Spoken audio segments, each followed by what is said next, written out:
3 dune buggies with 2 mercenaries each versus 2 supers, one of them being an Ashfelian, might not seem like much of a challenge. And on paper, the 6-on-2 matchup wasn't particularly challenging at all. However, as Greta had learned, there's a lot more to the real world than just the raw potential of the fighters involved. First off, the 6 mercenaries were not to be underestimated just because they were normal humans. Guns and other man-made weaponry are effective killing devices, and even though bullets would do nothing to an Ashfelian normally, given a long enough barrage, even they have to succumb eventually. Better yet, the advantage of a gun is the ability to do harm from a distance, meaning the mercenaries didn't need to get especially close.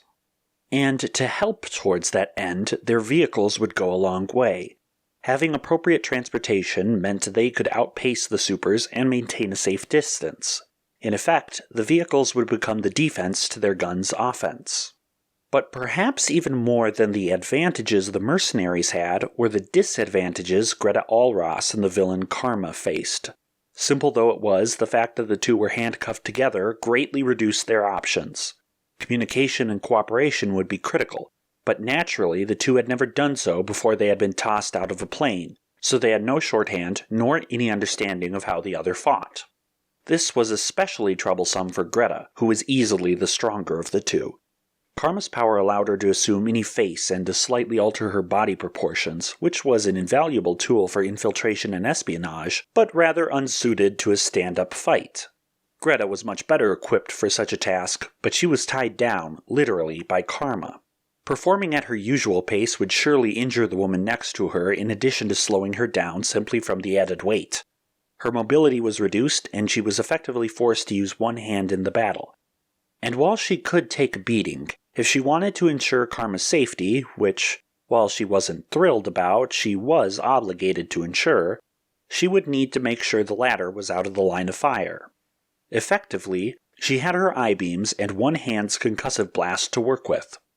And the mercs had 3 gunners all prepped and ready, 1 in each buggy. Effectively, their numbers meant they had more time per person to react and attack. Each one of them could process how to take out their target, while Greta had to process all 3 at once. Of course, with her years of experience, all this flashed through her head, less like a coherent thought and more like a sort of instinct, a second nature. She quickly understood that she needed to provide a defense for herself and Karma while eliminating the advantage the mercenaries had. And a split second after the dune buggies crested the hill, she had already come up with the answer. With her free hand, she shot out a concussive beam to a point about halfway between herself and the attackers, plunging it into the sand. Quickly moving the beam back and forth, she kicked up a cloud of sand as her beams dug into the earth and then flung it up and out. The light particles hung in the air, and Greta wasted no time in painting the side of the dune, kicking up more sand closer and closer to herself and Karma. By the time the dune buggies burst through the other side of the dust cloud, Greta was leading Karma straight into it. A few shots flew wildly past them, but as soon as they were obscured by sand, Greta turned at a right angle and started kicking up even more. She spun around in a circle, kicking up a wall of sand that would completely obscure the two, then held her ground, listening for the sound of the closest engine. Karma, having stumbled a bit on the way into the dust cloud without any direction as to where they were going, decided not to break the silence, but also recognized the disadvantages of their situation. Her right arm was cuffed to Greta's left, so she couldn't just stand behind the bulletproof woman without twisting her arm, or without standing back to back, which is what she immediately did. As Greta shifted positions, adjusting herself so she would face the nearest enemy plowing through the sandstorm, Karma shifted along with her to stay out of the line of fire. One of the buggies was making a run through the sandstorm, attempting to rush through the wall of particles and blitz the 2 supers, but Greta was ready, and as soon as the vehicle appeared in the eye of their little sandstorm, she lashed out with yet another concussive beam to the vehicle. It hit the front just a bit off-center, and the dune buggy skittered to the side. The gunner hadn't gotten his sights in before the hit, and now as the vehicle spun around, he was even more off-target. He didn't waste ammunition by firing wildly. The dune buggy skittered to the side, drifting with its wheels out of alignment until the driver corrected, and before Greta got off another shot, they sped through the opposite wall of sand. Greta quickly refreshed the circle of sand as it was starting to thin, and then tracked the sound of the buggy as it circled around for another charge. Karma heard it too. She reached her arms around back so that they came around Greta's stomach, and she locked her hands together. Greta's left arm coming along for the ride. Up, Karma said in a conversational volume that the mercenaries wouldn't be able to hear, but which Greta understood. As the buggy pierced the veil of sand once more, Greta sent a burst of energy down to her foot and soared into the air. Karma's arms wrapped around Greta brought her along for the ride, though she started to slip. Greta grabbed her arms with her left hand, and as the dune buggy drove underneath them, Greta saw the gunner start to swing his weapon upwards. Too late for him. Greta's right hand shot out her concussive blast again, striking the buggy ahead of its front wheels. With that leverage and force, the buggy's nose tilted into the sand, buried itself, and flung the rest of the vehicle upwards. The two mercs were thrown forward and would have been flung from their seats if they weren't strapped in. As it was, instead, they were just partially buried as the buggy flipped upside down. Greta directed her fall, landing on the buggy and driving it deeper into the sand. "Get me a gun," Karma said. While it was said like an order, Greta immediately recognized the value of the proposition, and didn't waste time arguing. She jerked her head towards the left side of the buggy, where the gunner had been seated. Karma nodded, and the two hopped down from the bottom, or the top I guess now, of the buggy. They clumsily spun around, having to do a 180 as a unit rather than as individuals because of the cuffs. If the mercenaries hadn't been stunned from the crash, it would have been more than possible that the gunner would have gotten off a shot at them before Karma reached in for the assault rifle. As it was, they had plenty of time. She tried to pull it out, but the merc had it strapped around his chest. Greta reached over and used her strength to pull on the strap, snapping it in two. They stumbled back a second, and as Greta turned her attention to the sound of the two engines outside of the rapidly fading dust cloud, Karma let out a series of shots into the helpless merc strapped into the upside-down buggy. "You—" But Greta cut herself off. There wasn't time to reproach Karma for her merciless act. Greta shot out another concussive beam, sending more sand flying, but the other buggies weren't charging in like their comrades. They took a few wild shots into the cloud, but without clear line of sight, nothing came close. Greta turned back to the buggy and grabbed the undercarriage. Heaving with all her strength, she started to pull it back up from the sand. Unfortunately, it wasn't coming along, especially because of Greta's weakened state. "Don't shoot," she hissed at Karma, and as soon as she saw Karma's finger leave the trigger, she yanked her left arm around to help with her right, and she wasn't particularly gentle about it, throwing Karma's arm around as well. Fortunately, the buggy didn't have a solid roof, so the fact that it was partly buried didn't make it too difficult to pull from the ground. Even so, by the time Greta raised it out and held onto its side like a big shield, the sand around them was once more starting to settle. One of the other buggies saw what was happening and started firing at them. The bullets chipped the frame of the shield buggy, ricocheting off metal bits. "Not much of a shield you have there," Karma said, trying to stay behind Greta, which meant once more abandoning any chance of taking a shot. "Who said it was a shield?" Greta asked. One of the buggies was off to their right, the other pointed directly at Greta. She raised her right leg and kicked out to the right, letting up another shockwave, but this time not so that she flew upwards. Holding onto the buggy to stabilize herself, she let the shockwave kick up an even thicker cloud of sand off to the right, flying off to cover that buggy and block its view. As soon as her foot slammed back to the ground, she lifted the buggy she was holding, then let go. Not an instant later, both concussive beams from her hands propelled the thing forward. A giant, unstable missile flying right towards the enemies at their front. That driver already had his foot on the pedal and just managed to get out of the way in time. Just in time for Greta's I-beams to pierce the tires on the front wheels, sending the buggy into a slide. Its momentum died quickly in the sand, and Greta took the barrage of bullets from the gunner. Karma hid behind her, and Greta unleashed another blast from her right hand, smacking into the gunner who had just unbuckled and sending him flying from the stranded buggy and partway into the sand behind him. The driver, who also unlatched himself, was getting out and pulling out his pistol, but met a similar fate. "Kneel," Karma ordered from behind Greta. Part of her mind flashed with anger, but in the life-and-death situation, she complied with Karma's request. She felt Karma twist around behind her. Karma's right arm rested on her left shoulder, and Greta managed not to resist as her own cuffed left arm was brought upwards too, her hand now resting just in front of her shoulder. Greta understood what Karma had done. She had turned Greta into both a shield and a stabilizer for her rifle. And as the third buggy came around the dust cloud and started firing, it quickly became clear the advantage the steady aim gave Karma. Even as Greta was peppered with bullet impacts that knocked some of the breath from her, Karma lined up 2 careful shots, and with 2 ear-splitting cracks from her gun, took out the last mercs. Their dune buggy rolled along the desert for a minute before finally coming to a stop. Greta reached over her shoulder with her right arm and ripped the gun from Karma's grasp, throwing it barrel first into the sand. "Careful," Karma reproached, rubbing her right wrist, which was throbbing from having the gun ripped from it. "You're not gunning down any more helpless prisoners." "Really? I had no intention of taking out the 2 you had buried. That would just be wasting the source of information. But if you thought any of the others were helpless, I don't think being strapped into an upside-down buggy makes them a threat." "Tisk, tisk. Never underestimate an opponent. It was a battle, life and death. They just got the wrong side of that coin." "You have absolutely no aspiration to be anything better, do you?" "I'm sorry, where was your high horse when I shot the last 2?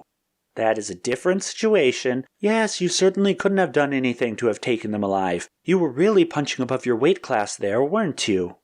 Greta clenched her fists. They were still up and fighting.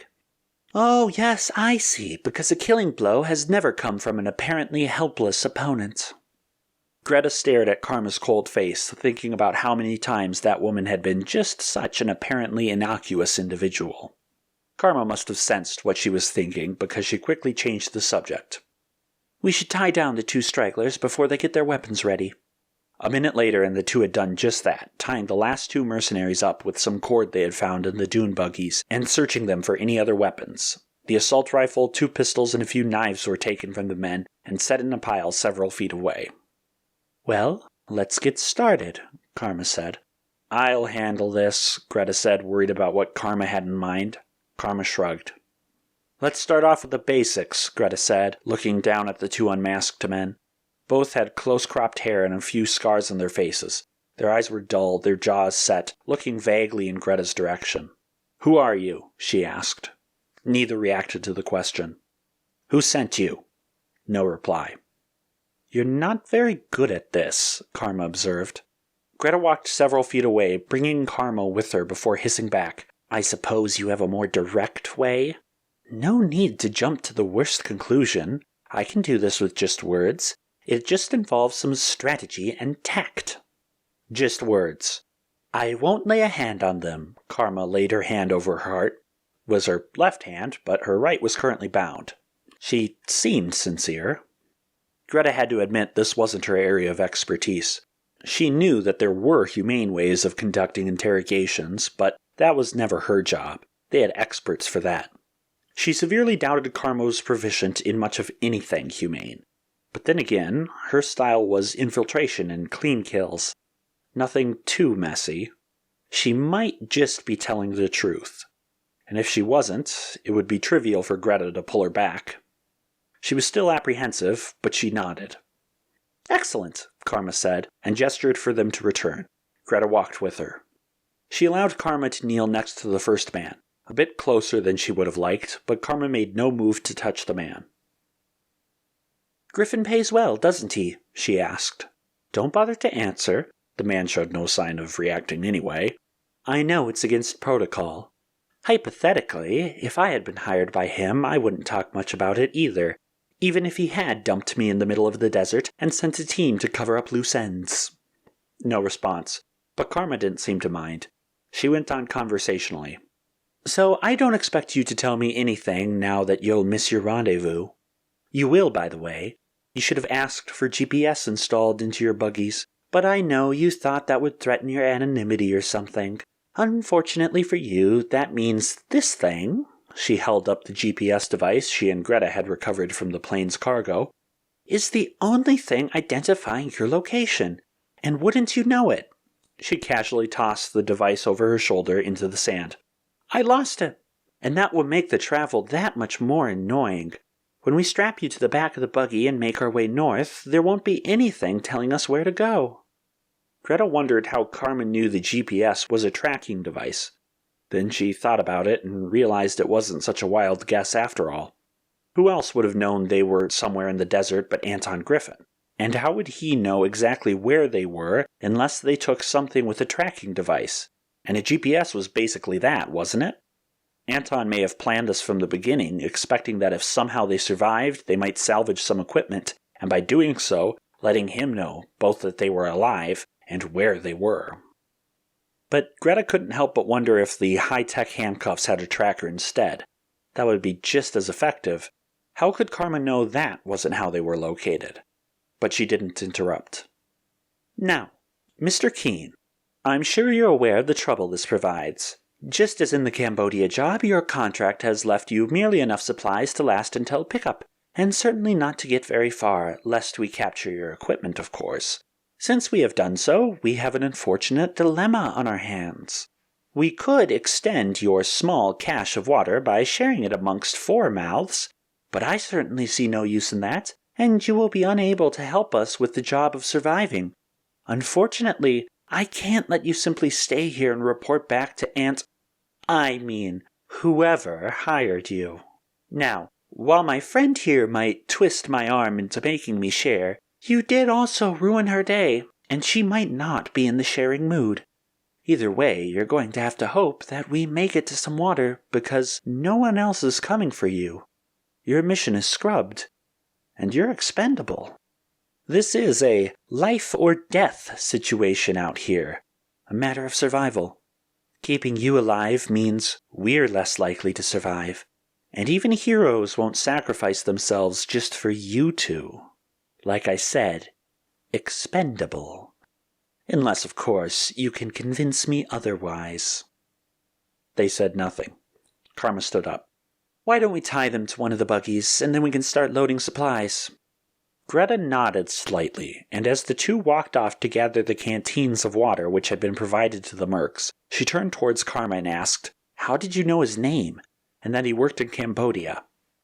Oh, Cambodia was easy. He works for Griffin, obviously, and Griffin prefers to use trusted operatives. In other words, those he's used before.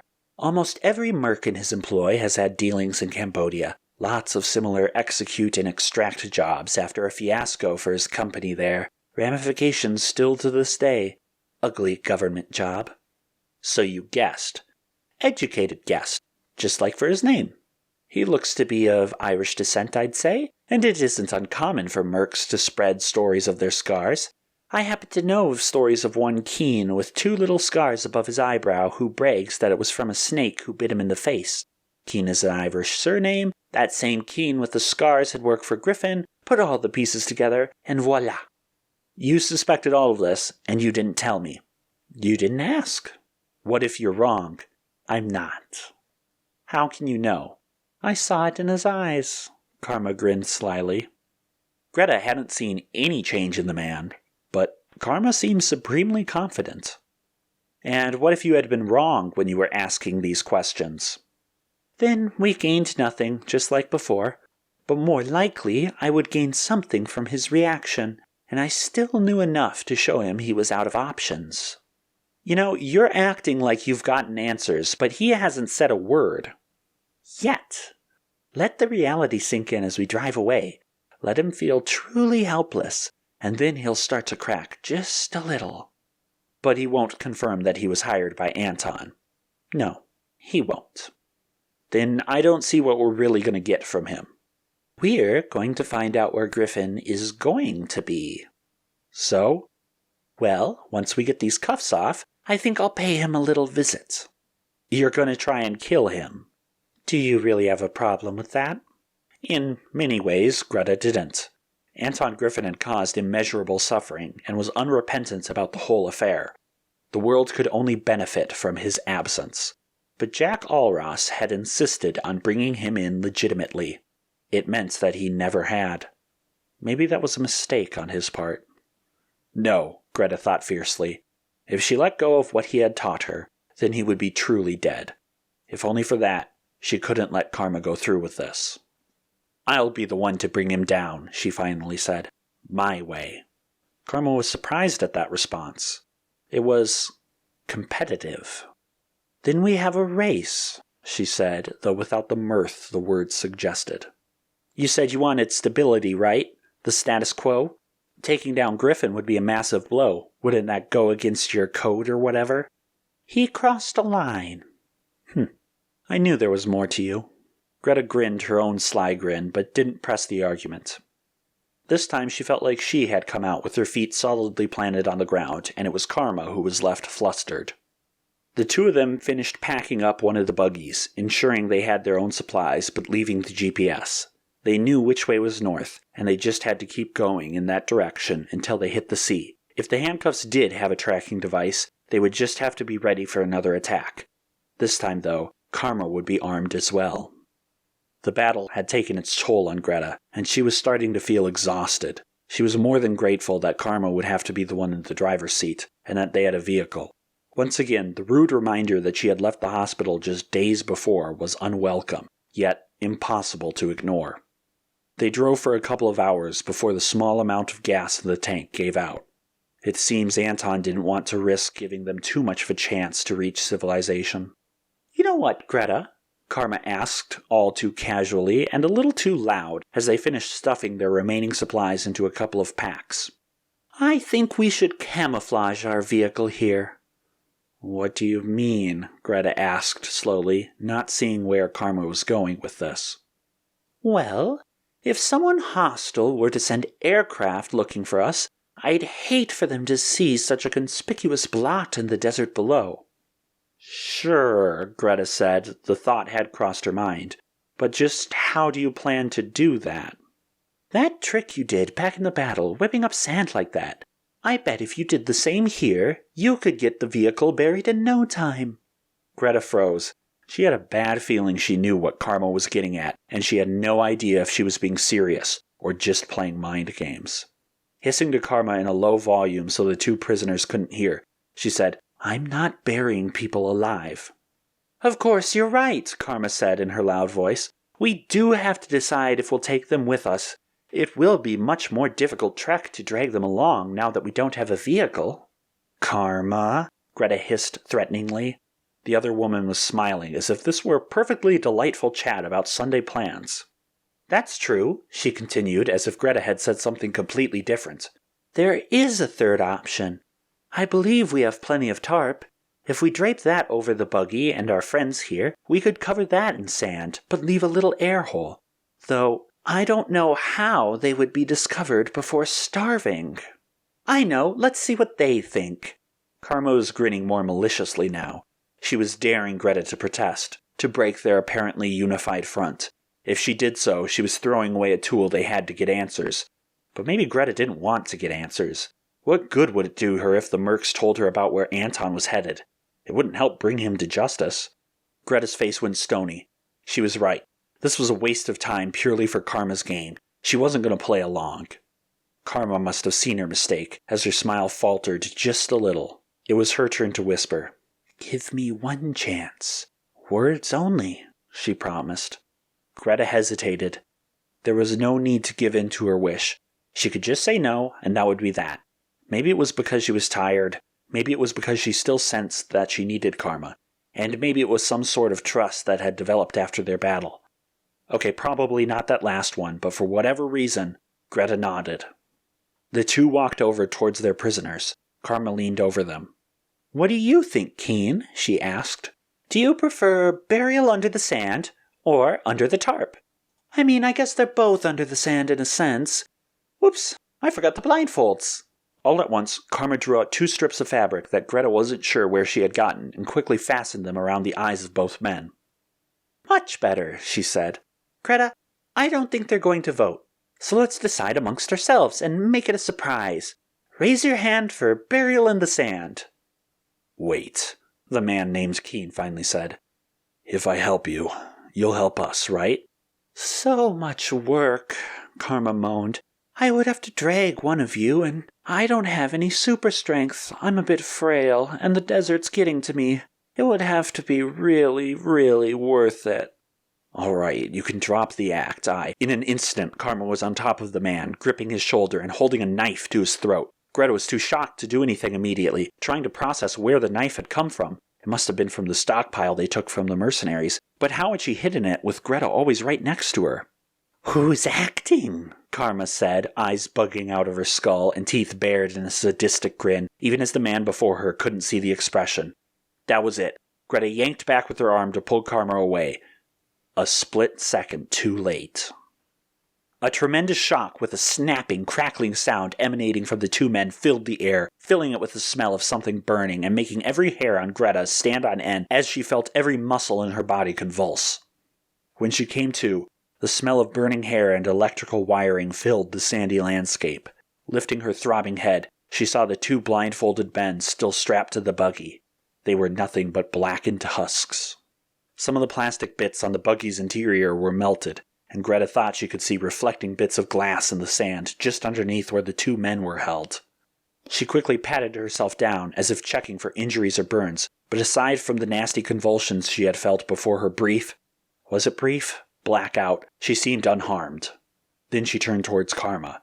She was out cold, and her left hand was scorched, the fabric of her gloves burnt away. Every once in a while, her leg twitched slightly, but violently. Greta's mind filled with panic before she could process the information through the logical parts of her brain. She quickly sought out Karma's pulse and felt a plunging in her stomach when she didn't feel anything, until there it was. Slow, weak, but there. Greta felt like she floated down into the sand as the relief rushed over her. Surely a shock that severe would have been enough to stop Karma's heart, but somehow she was still alive. Maybe Greta had pulled her just far enough away that the air resistance had provided enough of a buffer. Maybe Karma had another power that even she wasn't aware of. Whatever the reason, Greta was sure that was intended to be fatal. Her relief was washed away at once by the cold understanding of what had happened.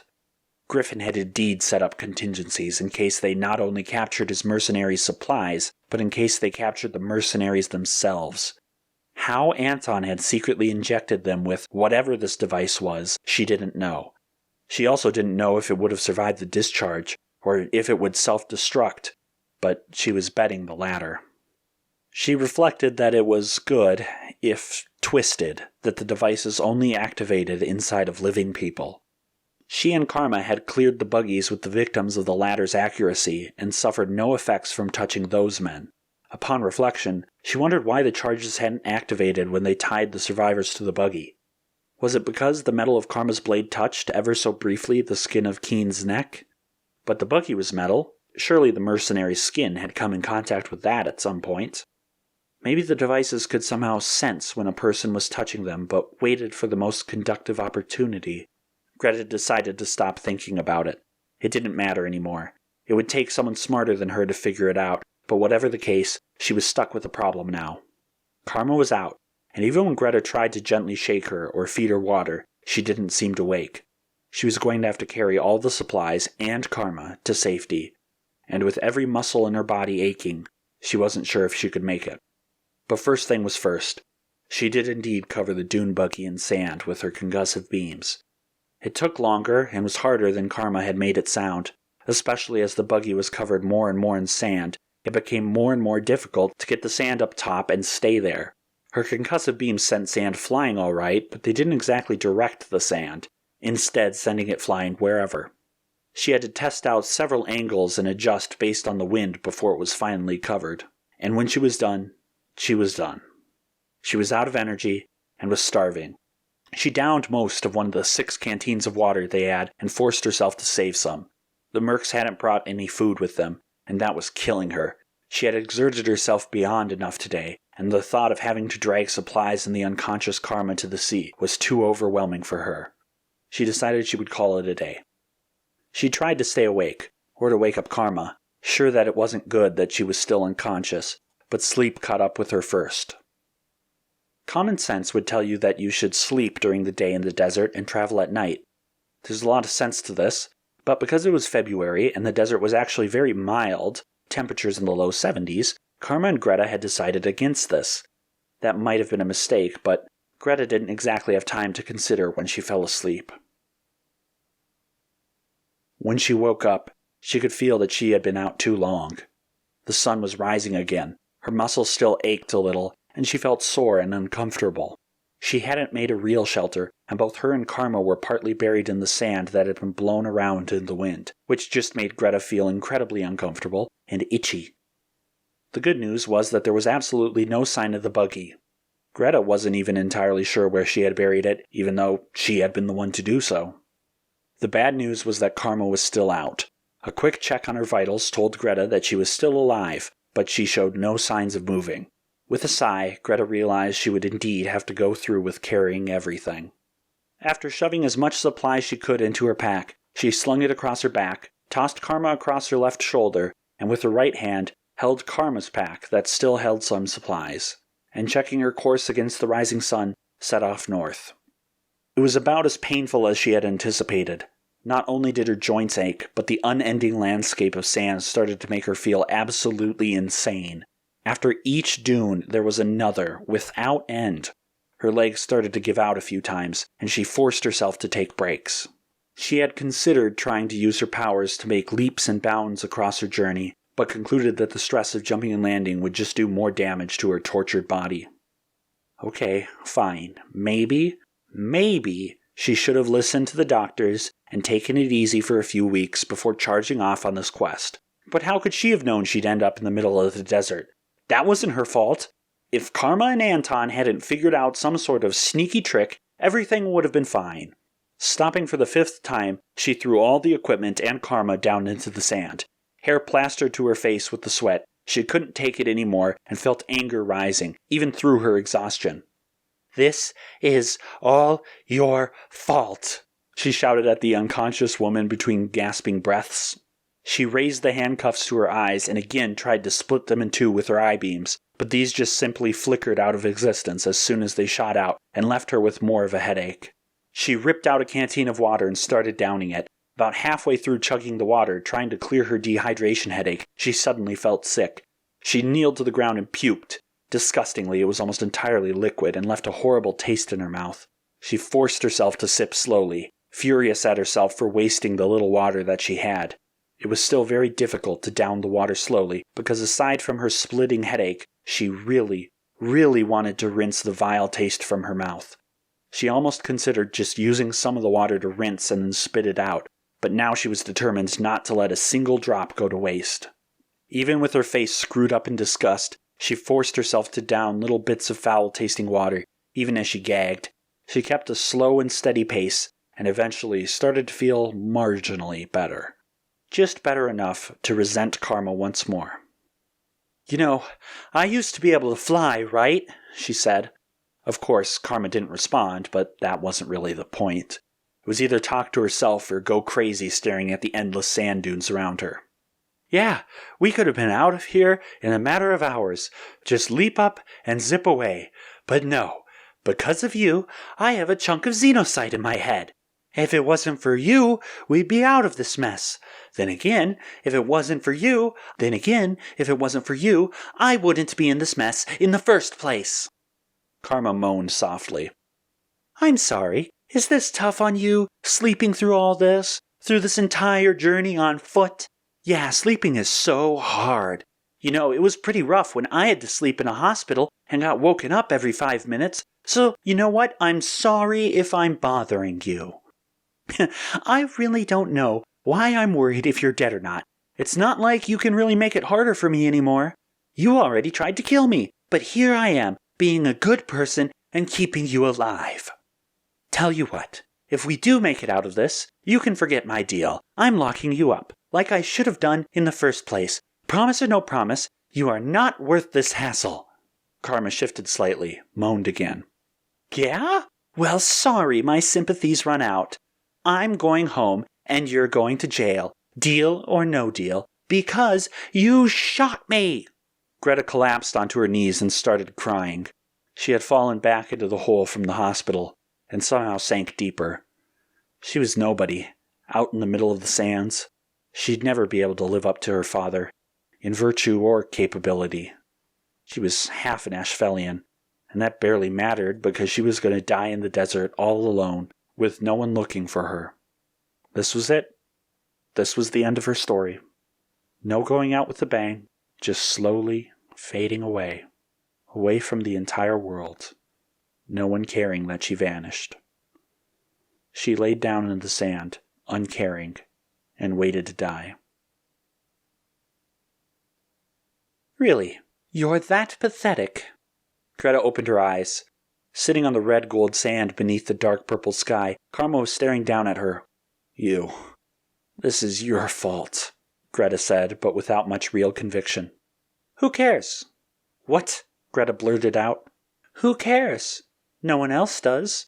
Why are you letting it get under your skin? Besides, you're going to die out here anyway. What does it matter?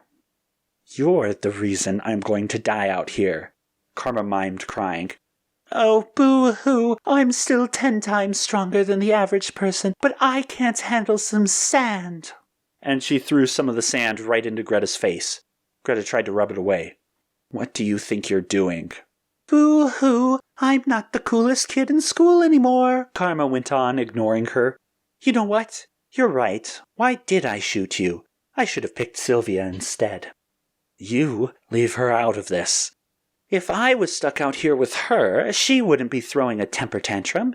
Even with a bullet in her head and half her powers, she would be doing everything she could to survive. We might have even made it to the sea by now, rather than lying here and pitying ourselves. You don't have any right to talk about. After all, Sylvia at half is still twice as good as you ever were, isn't she? Greta leaped up and started punching Karma in the face, but she just laughed as the punches did nothing against her marble features. See? You can't even hurt me. Not even when you're angry, because you don't care. Greta punched harder, and it still did nothing. You are so pathetic. You can't even try. Throwing every last bit of energy into it, she slammed her right fist straight through Karma's nose. Greta shot up from her sleeping position, having thrown herself upward with a thrust of her right arm. It took a minute for her head to stop spinning and for her to realize where she was. She was back in the desert. Karma was still unconscious, and it was night. She had fallen asleep face down in the sand. As her heart rate slowed to normal, she heard it. The sounds of the desert. The very much alive desert. They had made a mistake not traveling at night. Now Greta could hear everywhere around her the tiny, small sounds of life. Life meant food. She clenched her fists. She realized it was just a dream now, but the fury and determination she had felt then were just as real. She wouldn't just give up, and she wasn't going to let this pile of sand, no matter how big, beat her. She grabbed the supplies, picked up Karma, and immediately started marching. Following the sounds of life, she eventually found a spot where, after some digging, she found water. Even as it took much of her energy, she used her laser eyes to boil the water in the canteen, hopefully disinfecting it. She refilled all the empty ones this way and kept on marching, even if she was a little woozy after using up so much energy. The answer to that came a couple hours later when she saw a bird flying through the sky. Only a brief zap was needed to ground it, and then she had a quick meal. It wasn't much, but after a couple of days of nothing, it felt great. And so she continued, for 3 days in this fashion, sleeping during the day and waking up at night to travel and to hunt. All the while she thought back to the laughing face of Karma from her dream whenever she felt tired and made sure that she would show her. She wouldn't let Karma, or just some dream, be right about her. As they traveled, Karma started showing more and more signs of life. She was still barely conscious, but every now and then she would be able to mutter, thirsty, hungry, or water. And Greta would make sure she was taken care of. Sometimes as she carried her over her shoulder, she heard Karma speak a sentence or two, always without context, probably dreaming. One time she heard her say something about Algeria and the power. Algeria was the next country over to the west, Greta remembered. Maybe Karma knew some people there. If so, maybe that should be their next destination after reaching the sea. On the third night, Greta was truly feeling like she was out of energy and was almost ready to surrender to her body when she smelled salt. It was very faint, but she was sure of it, and that could only mean one thing. Hope refueling her aching muscles, she continued on, and soon enough she started to hear the faint sounds of waves, of water. Just as the sun peeked over the horizon, Greta saw it. At the edge of her vision was the blue of the sea. She felt a cool breeze from the waters and started walking even faster. Before she knew it, she was kneeling at the edge of the water and splashing it over herself, feeling cool and refreshed.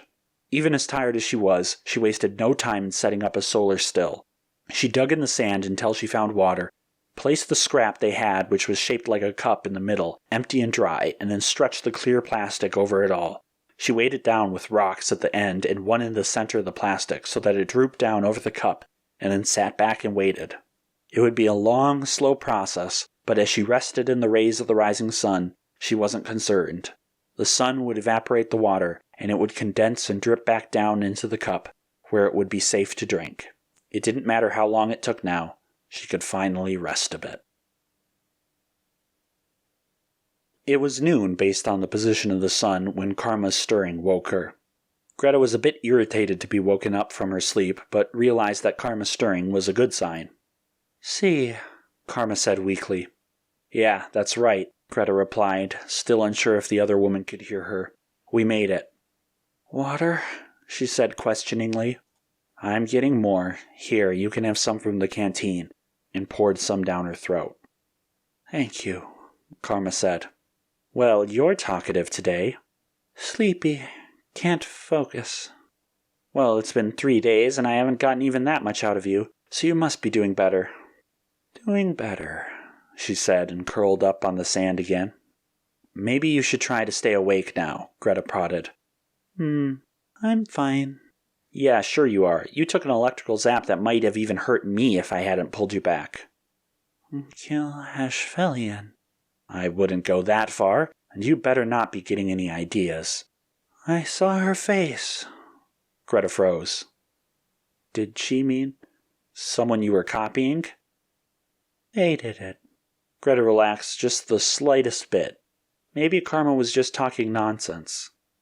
"They have my power." And then a shudder went up her spine. If she wasn't babbling nonsense. "The Ashfelians. Change face. Could be anyone." She wasn't. Greta finally realized the true reason Karma had gone after her and her family. Karma had found the deepest secret of all the Ashfelians. Having survived their ordeal through the desert and even learning to cooperate to some extent, a new challenge awaits Greta and Karma as she unwittingly reveals the secrets she's discovered and the true reason behind her assassination attempt. As Karma recovers from her injuries and awakes from slumber, what will Greta do in order to protect the secrets of her and her family? Find out next time on the Mirage Barrage.